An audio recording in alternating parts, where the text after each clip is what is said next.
அஸ்ஸலாமு அலைக்கும். Welcome to my channel. இந்த வீடியோவில் நம்ம பார்க்க போகிறது முருங்கைக்காய் பரட்டல். வித்தியாசமாக எப்படி செய்யலான்னு பார்க்கலாம். நான் ஒரு கடாயில் 2 டேபிள் ஸ்பூன் அளவுக்கு எண்ணெய் ஊற்றிருக்கேன். எண்ணெய் சூடானதுக்கப்புறம் ஒரு வெங்காயத்தை சின்ன சின்னதாக இந்த மாதிரி கட் பண்ணி வச்சுருக்கேன். இதையும் இதில் சேர்த்துக்கலாம். வெங்காயம் நல்லா வதக்கிக்கலாம். இப்போது வெங்காயம் நல்லா வதங்கிடுச்சு.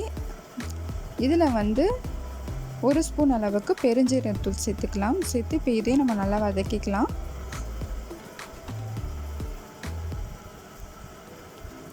அடுத்ததாக நான் சின்னதாக 2 தக்காளி இதுமாதிரி குட்டி குட்டியாக கட் பண்ணி வச்சுருக்கேன். அதையும் இதில் சேர்த்துக்கலாம்.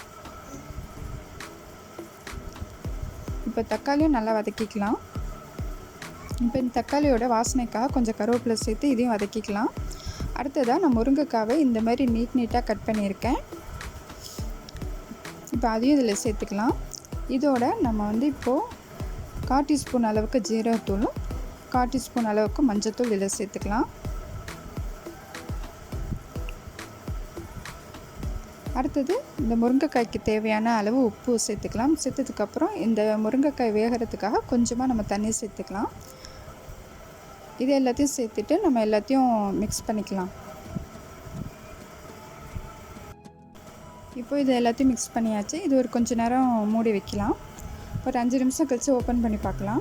இப்போ பாதி அளவுக்கு முருங்கைக்காய் வெந்திருக்கு. இந்த ஸ்டேஜில் 1 டேபிள் ஸ்பூன் அளவுக்கு நம்ம அரைச்சி தேங்காய் அதில் சேர்த்துக்கலாம். சேர்த்து இப்போ எல்லாத்தையும் மிக்ஸ் பண்ணிக்கலாம். இப்போ இது கொஞ்ச நேரம் நம்ம அப்படியே மூடி வைக்கலாம். ஒரு 5 to 10 நிமிஷம் அப்படியே இருக்கட்டும். அதுக்கப்புறம் ஒரு 10 நிமிஷம் கழித்து நான் ஓப்பன் பண்ணுறேன். இப்போ தண்ணியெல்லாம் சுண்டி உங்களுக்கு முருங்கைக்காய் நல்லா வெந்திருக்கு.